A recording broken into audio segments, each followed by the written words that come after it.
whichever place you start as well, the question isn't ever, it's never, is there gospel need? Because there's gospel need everywhere. You go in Australia, throughout the world. That's not the question you're asking. The question you're asking is, how do I identify and articulate the gospel need here?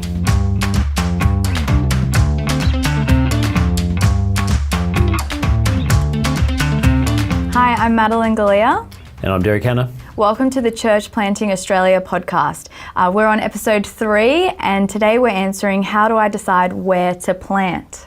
It's a good question. It's a great question. And as you're thinking through this question, there's two parts to articulating and deciding this question of where to plant. One is a question of geography. The other is a question of people group. Who is you trying to reach? Now, for some, they're going to start with the people group in mind, who it is they want to reach, and then work out where it is they live, the geography. Other people, they're going to start with the location, geography in mind, and then identify the people who live in that area. So there's two parts of the question. You can start from either angle, but you do need to identify both. Yeah. And so the Syncos are a great example of people who had a passion to reach a particular people group. So they had a real heart for Filipinos. And so then they're thinking, okay, well, where are Filipinos? And there's quite a large percentage in Blacktown in Sydney. So they launched a church plant there just last year. It's just, yeah, that's right. Yeah. And so they had a people group in mind, and therefore it influenced, okay, where do we live? Where do our kids go to school in order that we can plant a church here to reach this people group? And if you go the other way around, so you're thinking through, I don't have a particular people group in mind, but I want to figure out a location, then you're thinking through what's the current population of Brisbane or Melbourne. Where's an area that is going to have like exponential growth in maybe the next 10 years? That might be a factor why you might go to one location over another. Or thinking, if I want to reach Queensland, maybe what's a major city that's going to influence more of the state, for example. And it can even be, when you're deciding around geography as well, it can even be things like gospel impact. Lots of places in the country which the population may not be huge and may not have a huge population growth prospect, but there's no viable gospel witness. And so that may be one of the ways in which you decide on geography. Yeah. But as an example of that, the Zylstras who went to the Sunshine Coast in a new area in Aura, they knew that was a growth area. They went in there and they have been working out what it is that people are grappling with there, what they're like, what the hard issues are, and how to reach them. So they just ask the same questions in a slightly different order in that. Yeah, so it doesn't matter which order as long as you're answering both questions. If you pick a certain city, a certain suburb, understanding what are the cultural groups, the demographic, the social classes that make up this area, and how am I going to reach the people who live there? Or I really have a heart for this people group, where are they in Australia or anywhere in the world, really? Our hope is that you're finding the Church Planting Australia podcast helpful and challenging and spurring you to think about how you could reach Australia through church planting. You can download all these resources and more in video form, on podcast apps, or on an ebook by going to genevapush.com/planting Australia. And whichever place you start as well, the question isn't ever, it's never, is there gospel need? Because there's gospel need everywhere. You go in Australia, throughout the world. That's not the question you're asking. The question you're asking is, how do I identify and articulate the gospel need here, or with these people? So as opposed to trying to play one culture off against another or one location off against another, that's not what you're doing when you're talking about your church plant or the possible church plant. And we'll talk about that a little bit later on in another episode, because you're not trying to portray the need here as greater as opposed to somewhere else, and so portray this plant as more necessary than this plant over here.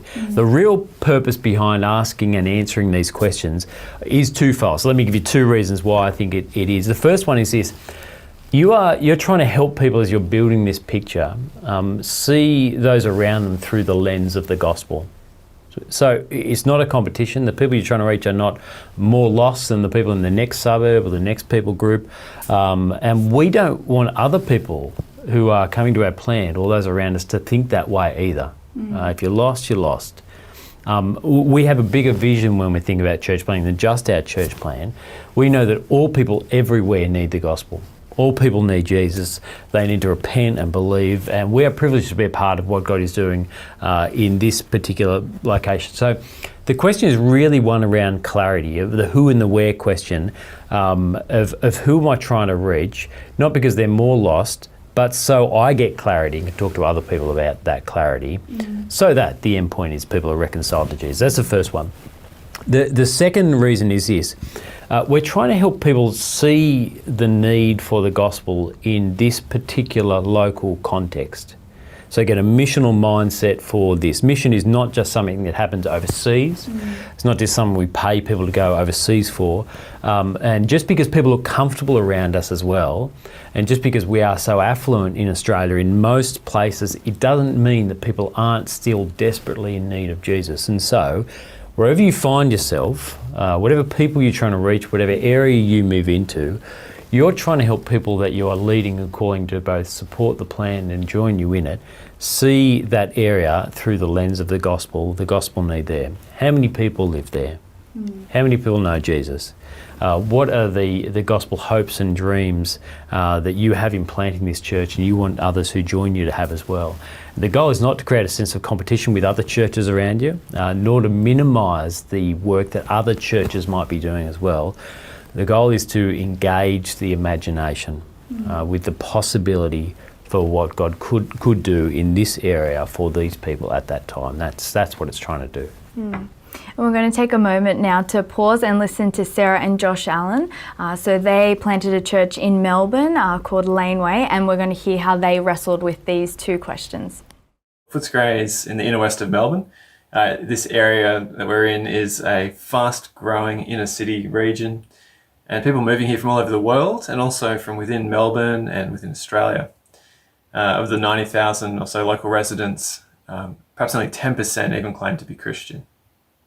As people move in, they're often at a point where they're quite open-minded. They're here to experience new ideas, new cultures, and to share stories and exchange them. They're also often coming very lonely and in need of help and friends, and this is a natural opportunity for the gospel.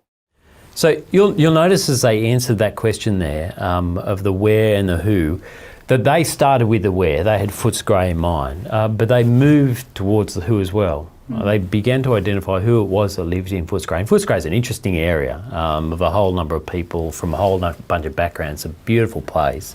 But the two questions are connected, and one will flow from the other. The Allens' conviction was that there wasn't only one place to plant. They knew there were lots of places that needed the gospel, but their conviction was that the people of Footscray needed the gospel, and they got to put it on their hearts to go there and plant a church that might reach them. And since that point, God has used Laneway to reach many, many people in that area. At this point, you might want to consider where you would like to church plant or who you would like to reach for the gospel. Join us for episode 4 on contextualization with the gospel, and that is the intersection of the gospel with the people that you're trying to reach. Go to genevapush.com/planting Australia.